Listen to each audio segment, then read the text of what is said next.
Perfect. Well, I'm going to start just because of time. Hopefully you guys are all in the right place. My name is Hunter Swift. I'm the Director of Sales Development for a CRM company called DealerSocket. Today my goal is to talk about some things in regards to CRM. The class, right, you guys, it's probably a pretty mix of people from salespeople, sales managers, internet, marketing, dealers, vendors. So in preparation for this, I wanted to make sure that I put a lot of stuff in this that you guys could take away.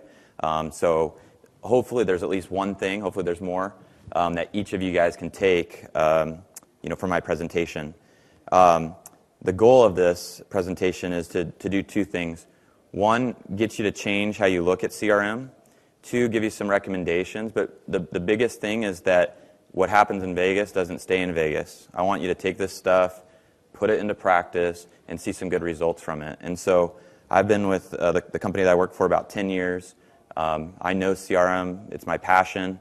I originally sold cars before that, so I kind of feel like I have the knowledge in place in order to give you something of value. So with that, I'm going to start. If any of you guys are on Twitter, I'd appreciate it if you hear me say something good, tweet it out. Make sure you use the #DD17, and my name is Hunter Swift, all one word.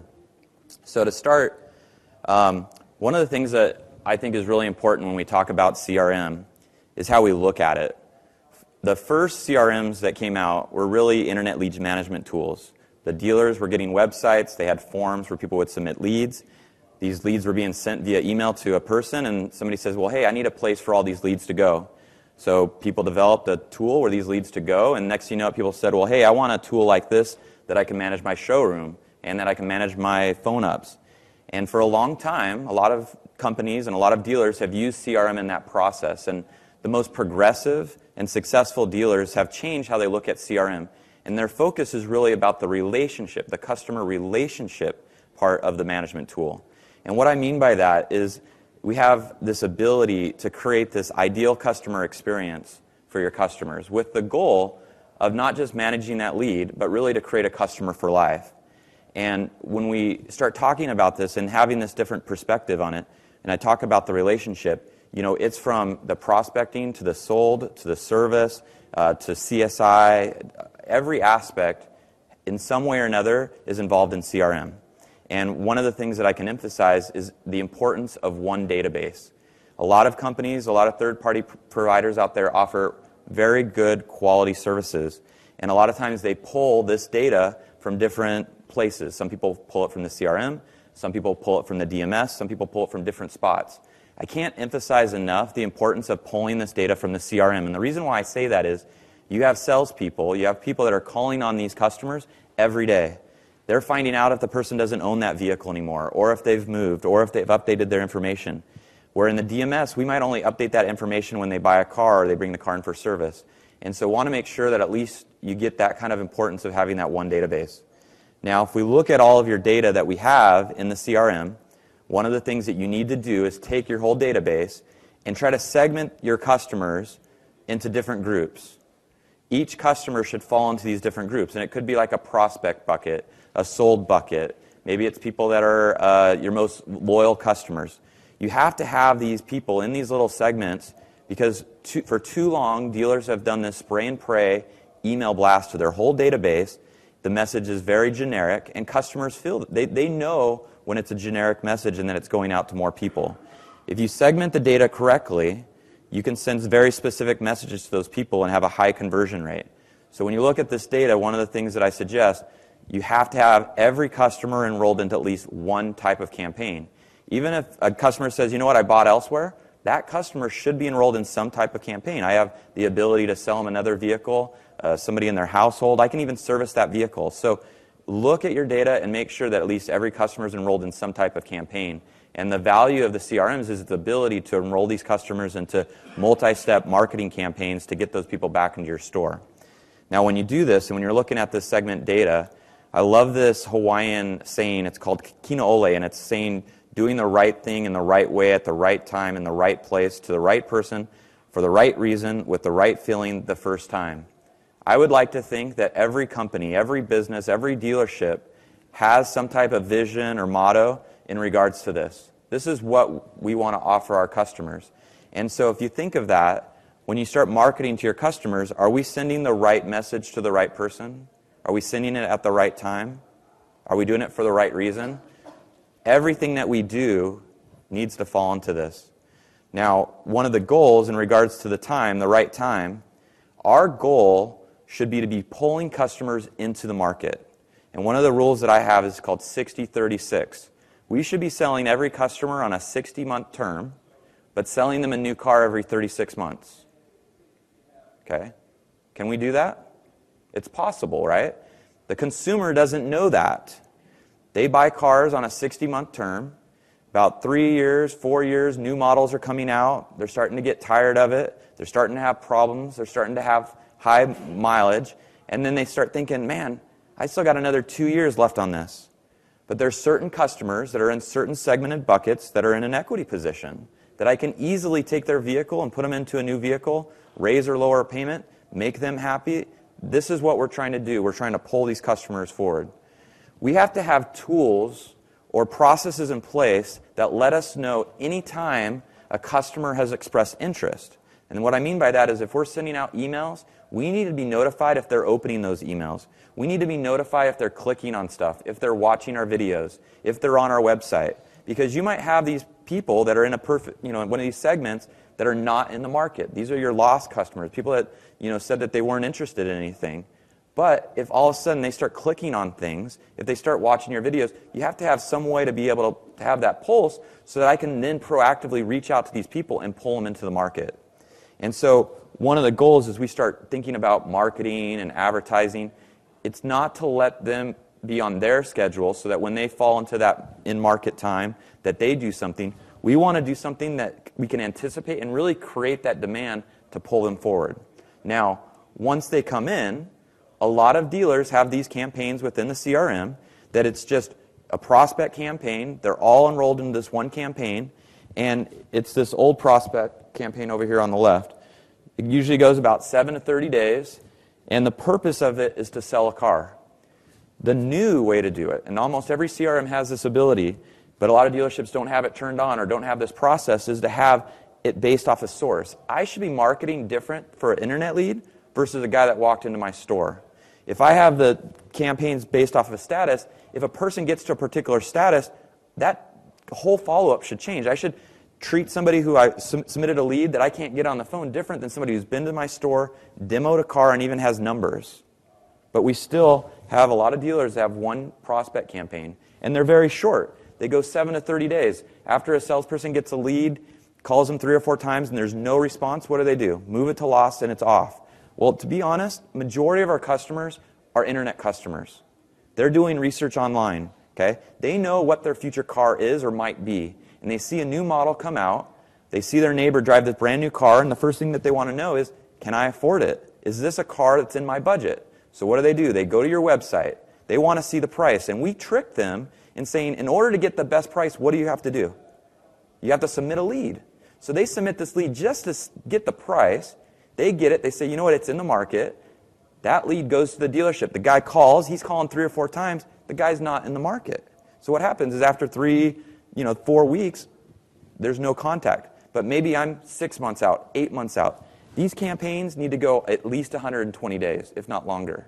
And it's not a call every day type thing. We call a lot, try to contact at the very beginning. But we want to have just a constant, contact so that when they're in the market, we're ready to deal with them. And, you have these specific designed, campaigns. It should, let me go back here. It should never be to sell a car. It should be to advance them to the next sell status. So a guy that submits a lead, it's not to sell a car. It's to only get them on the phone.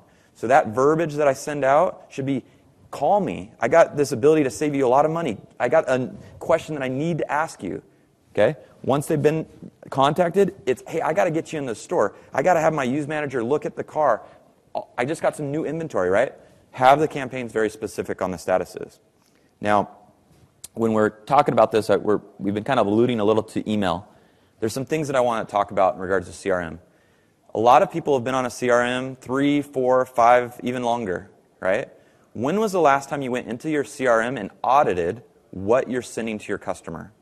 I almost guarantee that there are some templates and emails that are going out that you got when you first signed up with the tool. Okay? The industry has changed. The customer has changed.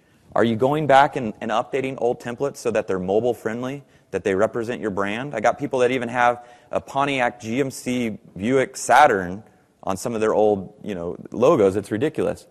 And then the next thing in regards to email, I see all the time dealers send out this email, and it looks like a mini version of their web page. It's got banners, it's got buttons. I mean, they're just hoping that the customer clicks on something, okay? Have a specific call to action, something in the middle that says, this is the purpose of this email. I want you to call me. I want you to click on this link. I want you to watch this video. And we have tools, right? We should be able to know if they called us, if they submitted a lead, if they watched that video, right? Then you know it's effective versus sending them 100 options and hoping that they click one, okay? A lot of times when we talk about email, we look at open rate as the measure of success. And we could be having this really cool design template. We could even be giving away a car, and we look at the subject line to see if it was an effective campaign. Honestly, the only thing that measures open rate is subject line. Okay? I highly suggest when you do an email blast, take that list, split it into two, and send the exact same message, exact same template to the same customers, but with two different subject lines and see what works. Okay? If you're getting a low open rate, you need to change the subject line. People are always asking me, well, what's a good open rate? Well, you can always improve it, right? How do you do that? Well, maybe by inserting the name. Hello, Bob, here's your price quote. Or, hey, here is your information on your Dodge Ram that you requested. Or, do you get more personal? Hi, this is Bob at so-and-so. Look and see what works for your dealership and your demographic. And there isn't one subject line that works for everything. Otherwise, every spam company would use it, okay? The other thing that I want to talk about is it's got to be mobile friendly. We're all looking at it on the phone. A lot of times people put a lot of images, and they just see an X. They don't even see it.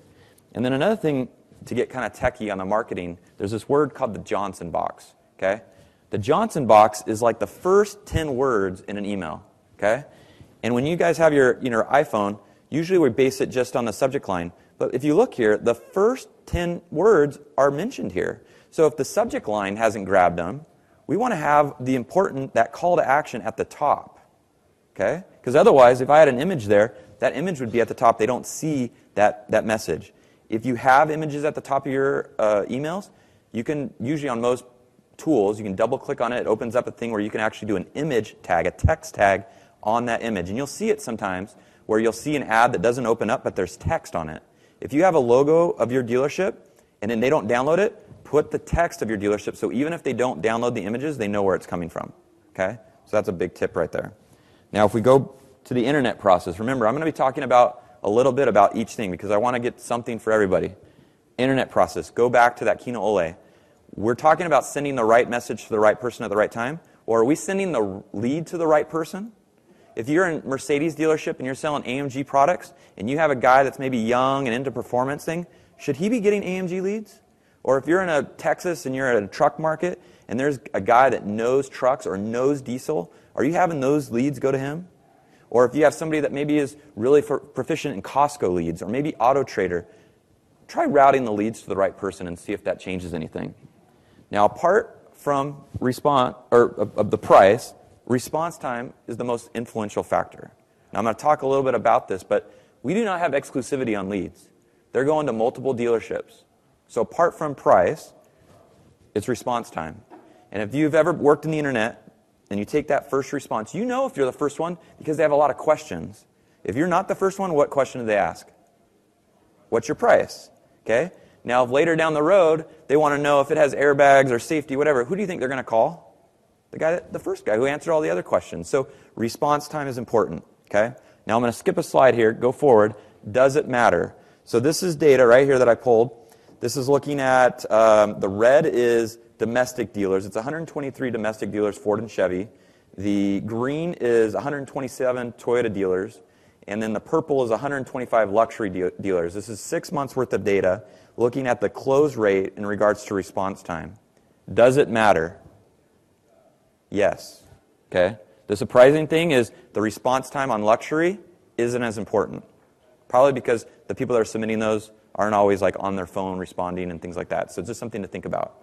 Now, if I go back, something to think about. When we're sending out emails to customers. And almost every email has it. It has a link to your website. The purpose of your website should be to drive new traffic, okay? New people who have never been to your store. Yet we have a repeat customer or a person that is a service customer. We're always sending them back to that page.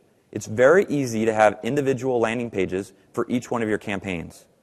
So if it's a happy birthday campaign that's going out, you're sending a happy birthday email, the link on there shouldn't be to your website. It should be to a happy birthday webpage. Talks about, thanking them for their birthday or whatever and having a special offer specifically for them. That's more valuable than, hey, I hope you click on something. Okay? In regards to the internet process, I still have dealers that are using different tools for showroom and internet. You can't have that. You got people skating you within your own dealership. The internet customer goes, and then the showroom guy, or the showroom guy is working with a customer. They go home, they submit a lead. They don't know if they go to Cars Direct or Cars.com that it's going back to the dealership. I got a friend who says he'll only buy his cars through CarsDirect.com. Super easy, gave him best price. He went to a dealership, signed the papers, and left. He doesn't know that it went to the dealership. It was all the dealership, right? So you got to make sure that you're using one tool. You know what's going on. It saves time and everything. Another thing that I like that a lot of providers are offering is a smart reply. If somebody submits a lead on a vehicle, don't just send information on that particular vehicle. Give them some options. And one of the things that I can't emphasize enough, if somebody's looking at a used vehicle, don't be scared to throw a new vehicle on there. It's not a problem. But give the customer options. And what's great is that they're specific on a new car. Give them a premium, a mid-size, the mid and the base model. Because they can see visually the price difference, and they're going to look and, well, what's the difference between these two things? Because otherwise, they submit a lead on the fully loaded one, but they want it on the price for the base, right? So that's one suggestion. Going back to managing the relationship of the customer, I can't stress this enough. We deal with people every day, and relationship's important. If my friend says, you know what, don't call me, text me, I would never call him. I would text him. Do we do the same for our customers? Do we allow them to choose how they're corresponded to?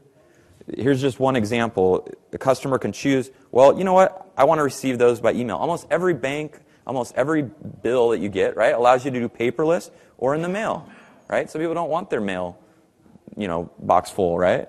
Some people say, you know what? I just bought a car and I don't want to receive any marketing on future specials. But what happens is, we send out emails to customers who just bought a car on a sale, and they're like, I don't want this, opt out. Now, 2 months down the road, their Prius is having some brake problems, and you send this very important email saying, hey, you need to bring your car in, but guess what? They opted out of your email. They never receive that. So allow the customer to choose what they opt out, so it's not just, I opt out of everything. Allow them to choose, okay?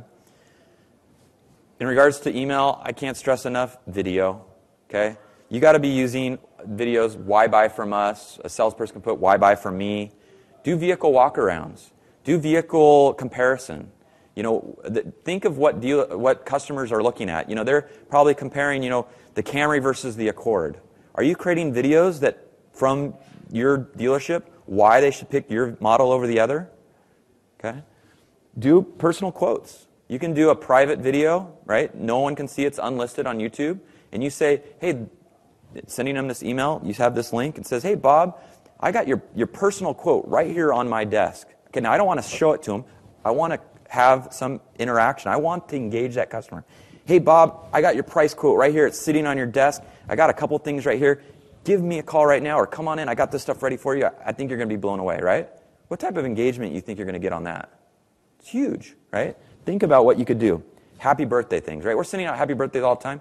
Have the GM or the dealer sing happy birthday, okay? And it's even better if they're not good singers, right? And they like it. Get the whole dealership to sing happy birthday. You record it. You send it out to the customers. And what's best on all of these, if you do like a private personal quote, okay, not only can I see if they opened the email, if they clicked on the link, but I can look at the view count to see if they opened it and if they've seen it more than once.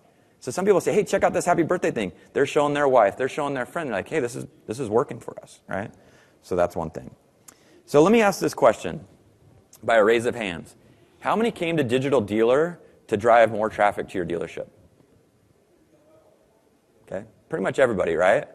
So when we look at this, I want to talk about, well, where do we focus on driving traffic? Okay? Have you thought about where your focus is? Because I looked at Digital Dealer and looked at all the sessions, and I looked for any time it mentioned leads, traffic, advertising, website marketing, social, or anything like that in the title of the summary. 57% had to do with driving new traffic to your store. I went around to the vendors, counted them up, 61%. Okay? There are a lot of companies out there that want your money to drive new traffic to the dealership. As a dealer whole, we focus a lot of attention and money to drive new traffic. A dealer's ad spend is about 70% to drive new customers that have never been into the store. They're spending about 15% on internet leads, 10% on phone ups, but only 5% of their ad spend is go to repeat customers. Okay? This is an important thing right here. Okay? Our industry is very reactive. You have people that are standing on your lot, smoking a cigarette, they're waiting for that next customer to come in. I got people on the internet that are sitting on Facebook waiting for that next lead to come in. Okay? You got about 95% are reactive and only 5% proactive. Okay? That's an interesting statistic right here. Okay? And a question that I always like to ask, Tracy Myers has this quote, says, is your marketing aimed at the 2% of your customers that are in the market or the 98% that are not? Okay, now I love this quote. I send it out, and people are like, well, what does it mean? Am I supposed to aim at the 2% or the 98%? The purpose of this is just to ask. Do you even know where your effort is? Because usually it's 95%. It's on this 95%. As we can see, we spend 70% on newspaper and all this stuff to drive traffic. I've never been in the store. Well, let's see how that we're focusing on this. Let's look at our return. Advertising. I love this quote. Half of my advertising budget is wasted. I just don't know which half. Okay? We're throwing money out there, and we don't even have a way to track it, right? So we spend this 70% of our ad spend to get new traffic. They come to our store. Keith Shutterly, he works for Car Research. He always speaks on CRM. He said that only 25 to 35% get logged into the CRM. If that statement is true, that means all of our reporting, all of our ROI, almost all of our decision making is based on a third of the actual data. Okay? That's huge. Okay? So again, 70% of our ad spend is spent to drive new traffic. We're only capturing 25 to 35%. Okay? Phone ups. 80% of your leads come from the internet or the phone. That means 80% of your success is dependent on appointments. Okay? We looked at over 2 million calls, listened to them, to see if they asked for an appointment. Only 6% asked for an appointment. Okay? 70% of our ad spent, 25% are getting in the CRM, only 6% are asking. So I hope this is opening your guys' eye, right? The next one, internet leads. We're spending $20, $50 a lead on these leads. We're lucky if we get name, email, and vehicle. Right? $20 to $50. We have no exclusivity on it. And they're low gross, low CSI. Okay? I was at a trade show at Internet Sales 20 Group 2 days ago in Boston. And 3 presenters kept talking about, well, should you give price or not give price on the phone? And they're talking it to death. Well, if that's our only focus, is driving new traffic and we're spending all this money, and the only way to get that business is either response time or price, obviously we're talking on this. We're not getting the return on it. So what I want to do today is let's look at something else. Let's look at the CRM. In the CRM, we know name, phone number, how they want to be communicated with. Every time they've called, emailed, or text, we know IP address, vehicle of interest, previous deal structure, current mileage, every time they visited, every time they clicked on the link, every time they've sold. We even know what car they have in the miles per gallon. Okay? It goes farther. We know their trade value, how long they've been a customer, service, trade equity, average RO. We know all this information. If I wanted to start my own business, you know what I would do? I would sell leads to you. You know where I'd get those leads from? Your CRM. You're spending $20 to $50 for something that has name, email, address, and car. I could get you leads that have all this information. I guarantee you would spend more than $20 to $50 for this lead. But guess what? I haven't started that business yet, and you have the ability to do it in-house. Okay? So if you look at this, remember we were talking about segmenting your data?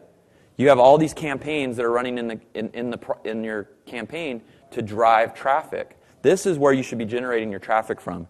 Looking at people that are close to termination. We want your trade aftermarket accessories, bought elsewhere, customer. I mean, this is where it is. This is where you're going to drive customers. When I talked about pulling customers into the market, the best part of that? They're not in the market. They're not shopping you around. You have exclusivity on it. And if you have some data, like their previous deal structure, manufacturer incentives, trade value, and you offer them this zero down, same payment, they can't even shop you at another dealership because they're going to say, yeah, I want this car for $350 a month. Okay, well, what vehicle do you own? They don't even know what their payment is, how many payments they have left, what their APR is. You have all this information, so you not only have exclusivity on it, but they can't even shop you. And because you're pulling them in, and they think they're getting this great deal, they're getting high CSI, and I haven't even lowered the price, so it's a high gross deal. Okay?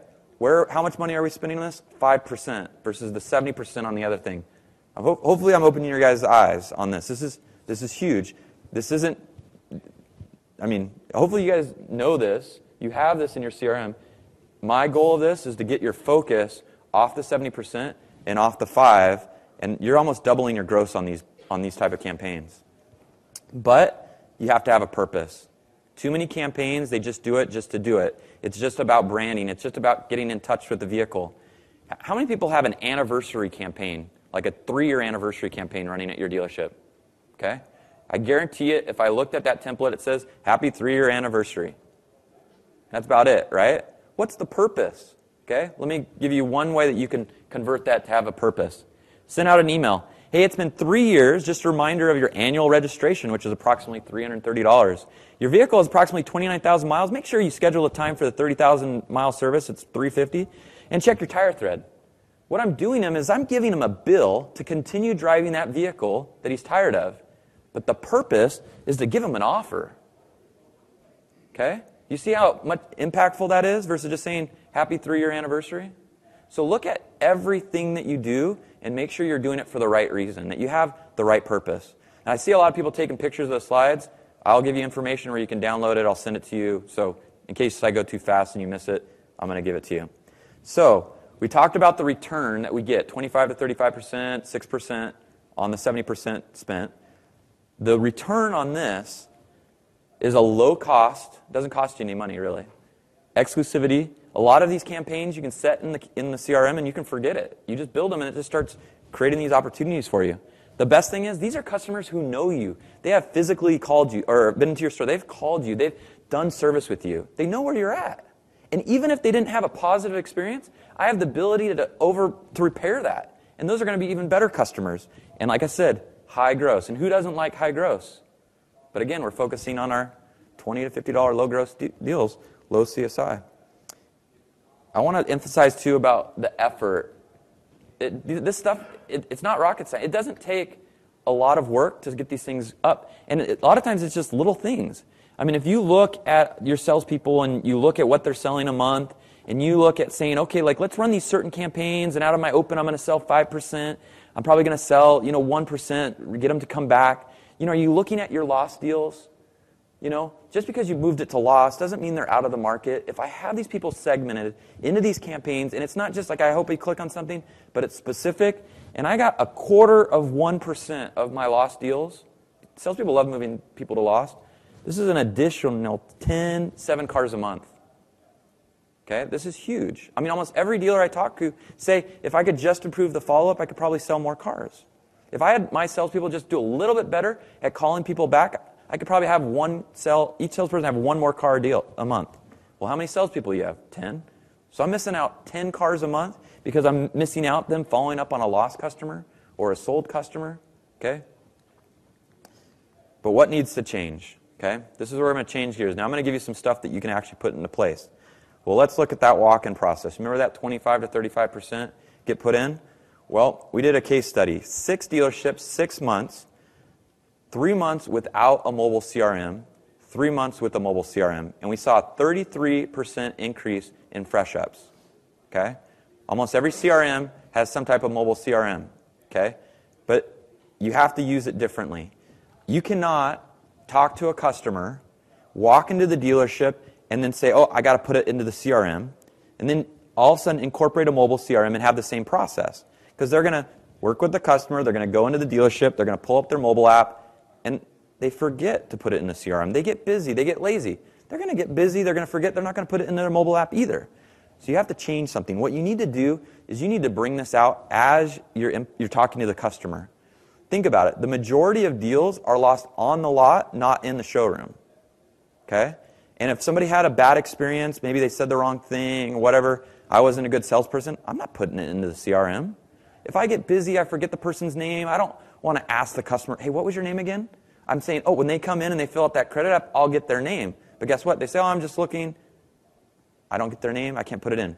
So put it into the mobile app. But I can't walk up to somebody and say, hey, Bob, let me get your information, right? We have to have reasons to pull this out. And some great ways to do that is incorporate the video. Hey, you're interested in this, BMW M5? Hey, I just saw a great video on Motor Trend. I'd love to send it to you. Hey, what's your cell phone number?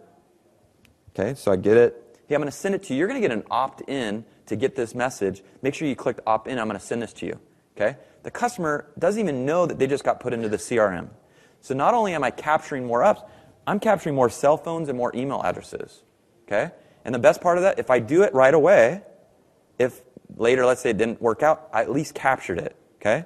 Some other ways to pull it out is you can scan the VIN, send it to your used car manager, do a V-Auto or trade appraisal, right? That's a reason to pull it out. Or if you say, you know what, let me look at my inventory. Instead of walking the lot, hey, this is the vehicle I have. I got it in red. I got it in... Those are the reasons to pull it out. Once you have it out, now you can input it. Okay? If you're on a test drive, that's a great time to be sending them videos, sending them e-brochures, so that when you do get them in and you do step away and you go to the office, what do you think they're going to be looking at? They're going to be looking at their phone. They're going to be looking at that video. They're going to be looking at that stuff that you sent them. Okay? If you don't incorporate mobile, you're missing out. But it's more than just on the lot. Okay? What it does is it makes your salespeople more professional and a 24-hour sales rep. That means wherever I'm at, I can input a customer. If I'm at lunch, somebody says, oh, you work at the Toyota dealership? Yeah. Well, I'm interested in a car. Well, guess what? I can input them right on my phone. Now, also, I mentioned not only just a 24-hour salesperson, but a professional salesperson. A professional salesperson is a salesperson when he's even not at the dealership. And what happens a lot of times, we have these campaigns, happy birthday campaign, okay? Tomorrow, my customer who I sold a car to, maybe I sold 5 cars to, I get a to-do that says happy birthday, I'm going to call and wish him happy birthday. But guess what? Tomorrow's my day off, so I don't see it. I come on the next day and I see this old to-do. I'm not going to call that customer. I missed it. But if I was a professional salesperson and I really cared about the relationship of my customer, if I got that notification on my phone on my day off, I'll probably call them. Okay? So this is an important part. Okay? The next thing is about data mining. A lot of people are talking about data mining, right? We talked about this emphasis and this return, but we can't have that old mindset of leads. We can't just use data mining and these campaigns as just a way to manage the leads. I don't want, find me everybody that's in an equity position. Okay, well, guess what? You sign up for a vendor that does that, we get a big batch of everybody that's in equity. What do? Those are our hot leads, right? We call through those things. We go through and we try to sell those things. Month 2, we don't have anybody to call. We called everybody that was in an equity. Okay? So what happens is 2, 3, 4 months down the road, I don't got anybody and I'm still paying for a service, right? You have to have it ingrained in the process. So the example I gave, if somebody's in an equity position, if I have the ability to take their trade, put it into a 0 down, keep their payment reasonably the same, if I'm doing a happy birthday call and that customer qualifies, I should be offering that. If I have service appointments that are coming into my service drive tomorrow, I should be looking at it and trying to find anybody that's out of warranty, that's got high mileage. And if they qualify for some type of data mining equity, I should be ready for those, have everything ready so that when that person gets a customer pay RO for $500 to $1,000, instead of them paying it and going, man, I'm still driving this car, I still got 2 years left on it, right? Why not save that $500,000, go 0 down because he's in an equity position, and I could probably even raise his payment, okay? So use these data equity mining tools more into the process that you're doing versus just a lead provider. And even like on an up, if I get a lead that comes in and I know that they qualify for this, this is that carrot to get them in. If somebody walks into my lot and I instantly know that they're in an equity position and I can get them into a vehicle, they shouldn't leave. And if you think about this, we're leaving it too much up to the customer. We let them decide what they're going to submit a lead on. We even let them pick what car. And we say, hey, I got a red one, a black one, I got this one. Which one do you want? Okay? They'll pick it. They want that low payment, right? I have to, in order for me to sell it, I got to lower my gross. I don't want to do that. But what if you have the ability to say, what vehicle on your lot can I get this customer into with 0 down, just as equity, lower his payment, and not lower the price of the car. Okay, it's this one and this one. Those are the cars I'm selling. Okay, that customer thinks they're getting a great deal, great CSI. I haven't even touched the price. Okay, so use some of these tools and grain into your process so that you know what vehicle you should be selling these customers versus letting them pick. Because they're always going to pick the most expensive one and they expect the lowest payment. Okay. The other thing, kind of going back to that, the drip versus pour is, if you get them all at once, you're going to use it, turn them, they all pretty much have this functionality where you can, allow, maybe 3 or 4 a day to come into your tool, and you use it as like a new department. We used to have the showroom department, and it was hard for dealers to create a new department for internet leads. And a lot of internet leads are handling these equity mining customers. Get one person who's been at the dealership a long time, that's really good at customer service, that understands previous deal structure, manufacturer incentives. Have them reach out to them. Because if you have a guy that's on the internet or on the showroom that handles these, they're going to focus on these hot leads, and they neglect the leads. They try 3 or 4 times. If they're not interested, they don't call them back. Get somebody that's all their job is their focus, and drip it in so that they get 3 or 4 a day. And when they get better, and they say, they can handle 5 or 6, you turn it up. Well, this is really working for us. It's high gross. I need to get 2 people. I'm going to have it. The tools have it. You just need to build it that way. It's a great process. And if you think on the internet side, we can't guarantee how many leads we're getting a day. But on these things, we can. We can put 5, 6 leads a day in these, and they're super high return. So something I want to talk about. The other thing I want to talk about is social. When I talk about the customer relationship management, the relationship, an important part of the relationship is the social relationship. Social media should not be about marketing. Okay? We look at these things and we say, hey, how can I market on Facebook? Or how can I send this blast to all my customers, right? Think of it like this. A lot of dealers for a long time have had a staff page on their website. How many people have a staff page where it has individuals, right? Why not include their Facebook? So people click on it and they say, you know what? We have a mutual friend. Or hey, we have mutual likes. Okay? Now, there's some caveat on this. If you feel like maybe you can't risk or you don't want the personal life to interfere with your work life, I have dealerships that will actually create individual users for the dealership. So it's Bob at Liberty Toyota, right? They create these users. The dealership in that onboarding process, when they're setting up their email and their, all the stuff, their cell phone, they create this. They control it. And they say, look, we want you to be social on this. We want you to add your friends. Every time you buy a car, so you sell a car, I want you to take a picture of this.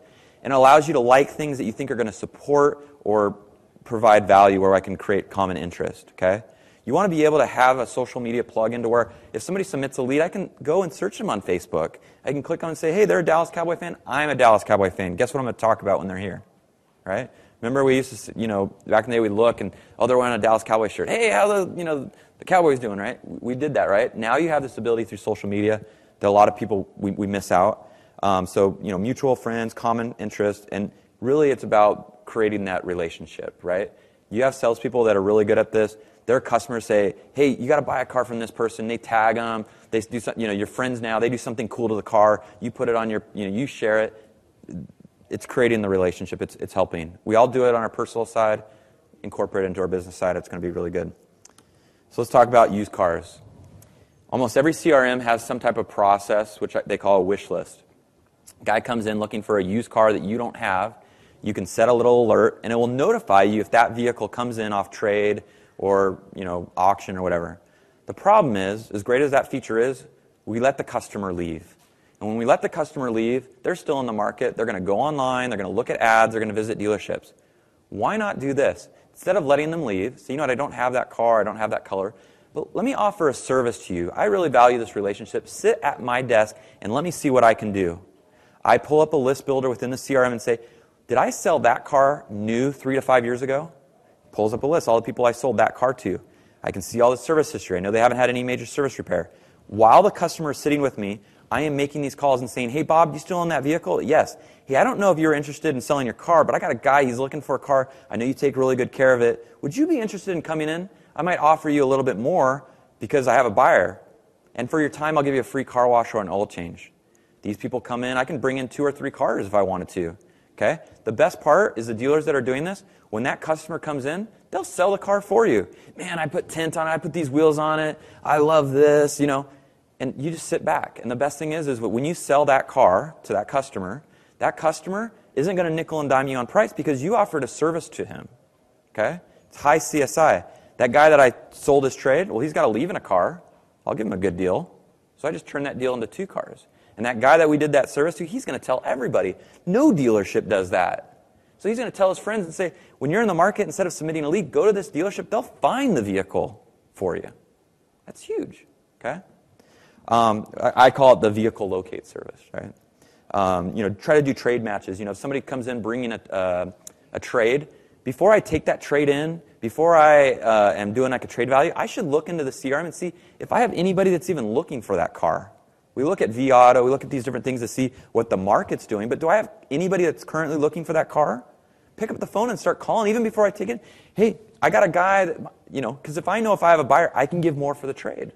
Okay? That's one thing, one thing on the used car side which I think is important. Now, I don't know if you guys have this problem, but I think you guys understand the importance of CRM. You guys are here. But we still have the problem, we can't get people to use it. Anybody have that problem? Right? Well, why do we have that problem? Well, you get what you put into it. And because our focus is on the 70% of waiting for that lead to come in, that's where they're at. They're on the corner. They're waiting for that next internet lead to come. If you ran these campaigns and the leads and the traffic was coming from your CRM, where do you think your salespeople will be? In the CRM. Okay? So you got to get that. And you have to convince them that this is an opportunity for them to make more money. This is where they're going to get their leads. This is where they're going to sell cars. Because for too long, we've looked at it as like a big brother thing. Hey, you better do this or else. Or I have all these things in place that tell me what you did or what you didn't do. And we don't even tell them why they should be using it. Right? Where they come in like, oh man, we're getting a new CRM. I hated my old one. Now they're telling me I'm not doing this, doing that. There's no value. And as a salesperson, somebody who sells CRM, we sell it to dealers who make the decision. We sell it to general managers, and they see the value and the benefit of it. Then the salesperson says they have to get installed on this thing. They don't get why. They don't understand why your dealership picked the CRM. Get them involved. Tell them that this is going to help them. This is going to help them drive more traffic, help them manage their customers, manage the relationship. You're going to get buy-in, okay? So that's something. But it requires change. And some people don't like change. But we still need accountability. It's important, right? You need to have reports that tell you what's happening and what's not happening in your CRM. The best dealerships have a checkout process where every month or every day before they leave, it tells you exactly what that customer did and didn't do. It usually takes 2 or 3 times for me to hand in a blank sheet and get yelled at before I say, I got to make some calls before I leave. It'll improve the accountability. It'll improve these things. Okay? This is also great for coaching. Set it for a week, set it for a month, and say, you know what? I notice here that you're doing a great job getting people that come into the store into the demo, but you're not getting them into write-up. I want you to turn those customers. I want you to introduce. Are we looking at past data and looking for coaching opportunities? We've got to make sure we're doing that. And then you got to have a top-down approach. Salespeople will never use a tool that the sales managers or the general manager are using. They're not going to use it. If your sales managers, general managers are using it, the salespeople do it. But also, you have to look at who we hire. For the most part, right, no one really aspires to be a salesman, car salesperson. And in fact, we say, you know what, you don't even have to have any experience, we'll train you. Okay? Then we are surprised that they're not doing what we want them to do. They're not good at doing follow-up. They're not very accountable. Right? We need to raise the bar on who we hire. And if you notice, we're getting some millennials now. They're getting old enough. They're seeing the value. This is the second most expensive thing that most people buy. Right? There's a lot of money. That's why we're here, right? There's a lot of money to be made in this industry. But we're hiring people that aren't very good at it. Let's hire people that have the capability to do this. They're no social media, that know technology. And they're going to push the people that don't like change. They're going to see, like, I'm getting squashed by these guys. Okay? So it's important that we consider that. Now, almost all of the discussions that have been at almost everything that we've talked about in all these sessions, it's all about sales. Don't forget service. Okay? You have to have a CRM that's both for sales and service. It's about that customer for life. Okay? If I sell somebody a car, that salesperson better be introducing them to service, introducing them to your website, showing them that they can set their first online service appointment. Have them set that service appointment right there. And guess what? In 3 months or 3,000, 5,000 miles when they come in, your CRM should notify you that customer, your sold customer, is in the service drive. And you walk over there and you say, hey, Bob, how you doing? The guy's first thing's like, whoa, you remembered my name. Yeah, how's the car doing? You know, do you like it? Oh, I love it. Hey, anybody really like it? Oh, yeah, my friend Bob does. Guess what? This is a great time to ask for referrals. Okay? But if your CRM on sales and service aren't the same, if they don't talk, you miss out on those opportunities. If I got somebody that's high mileage out of warranty, I got to be notifying the salesperson. We have to be working together. And I got service advisors and service directors who say, I don't want to lose my best service customer. They have a crappy car, it breaks all the time. They bring it here. They're my best customer. Well, guess what? If I can get that customer in a new car, he's loyal. He'll bring that car into service. But I have the potential to sell that car to somebody else that can also be a service customer. Okay? So huge return on this. Look at people that you're selling, not service. Have that purpose, right? Market to those people differently. Hey, you buy cars from us, you've never been in for service, here's a coupon. Or maybe people who've come in for service but haven't been in for service for so long. We got to have all of that. Now, reporting is important in CRM. You have to look at key reports and be able to look at your internet ROI. Because we're not, I'm telling you to focus on the CRM. It's hard to break habits. We're still going to focus on that $20 to $50 lead. You need to audit them. You need to know what your best lead provider is. Now, think about this. Who is your best lead provider?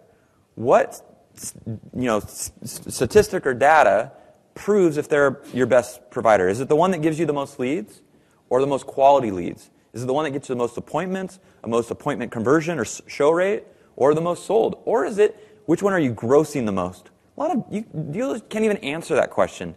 Usually you have some type of report to pull that, and if you have something that's not working, kill it. Take that and put it into something that is. But a lot of people, they don't even look at it. They don't even know what's working. Look at the activity report. Make sure that you know what's being done. Look at B-backs, right? The purpose of the campaign is to get people that visited your lot that left, to get them back. If you're not getting B-backs, something's wrong. You need to change something. You need to change the campaign, change the subject line, have specific call to action. So I'm sure all of you guys want to increase B-backs. And you say, well, I don't know what to do. Well, the stuff that I'm giving you, changing the subject line, specific call to action, specific right message, right person, that's how you increase response time. Look at capture rate. There are services out there that will charge $1, $2 for an email. The people that could capture those most are your reps that talk to people. Look and see who are your best reps and put it into the commission. Hey, if you're not capturing ups, if you're not capturing email address, it's going to affect how you get paid. If you have any type of multiple store, you need to have reporting that allows you to look at all those stores and compare stores side by side. A lot of CRMs have some type of consultant that visits, some type of support. Are you looking at what they're looking at? Is he just a trainer or is he a consultant? Are you planning when he comes that you actually have something that they can do versus training people? This is my goal. I was in a session at Digital Dealer and they said I need to do this, this, and this. What do you suggest? How do I incorporate that? And then put it down, put data and benchmarks to say, look, this is where we're at, okay?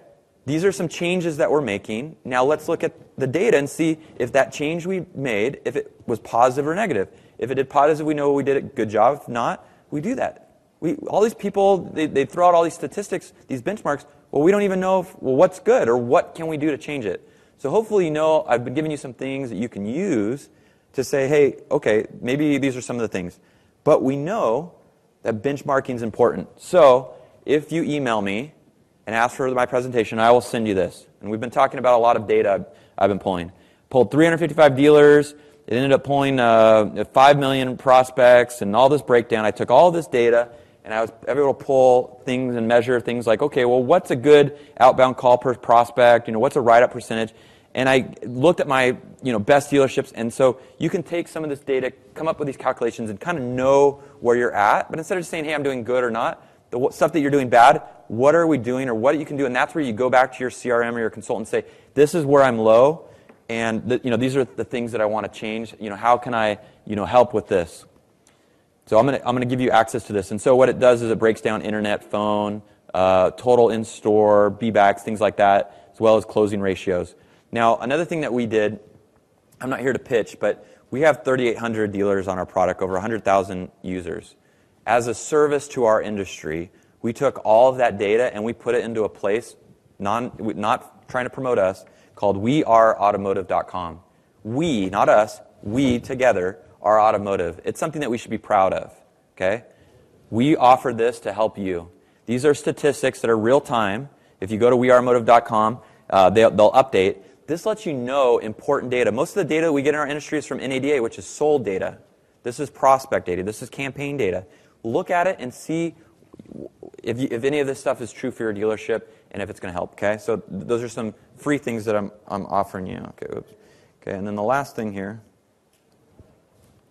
Okay, a lot of people ask me, well, how do I know if my CRM is working?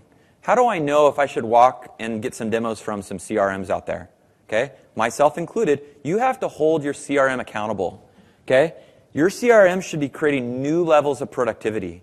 It should be creating these opportunities that normally you didn't have. Remember, we're reactive. It should be creating proactive opportunities for you. If it's not, it's time to look. You should be seeing increased appointments and increased show rates. Okay, B-backs we talked about should go up. You need to have quicker response time. If you have a mobile app and they're going to your lead, your response time should be with less than 5 minutes. You have to have things in place where if a lead hasn't been touched for 15 minutes that it's being round robin to somebody else or it's notifying a manager, it shouldn't go longer than 30 minutes because it's important. Okay, there has to be, when you get CRM and it's working good, there should be more cohesion between the departments. Sales and internet should be working better. Sales and service should be working better. You should be able to audit your ROIs on lead providers. It should be doing all this stuff. If it's doing this, then you know you're doing a good job. If you're not getting this, it's time to look. Okay. My name is Hunter Swift. This is my contact information. That's my email, my personal cell phone, and my Twitter handle. If you have any questions, feel free to email me. I'd love to get you more information. I also put all of my tips and tricks and best practice on my personal site. It's hunterswift.com. It's got presentations, articles, videos. So I highly encourage you to go to hunterswift.com. But thank you very much.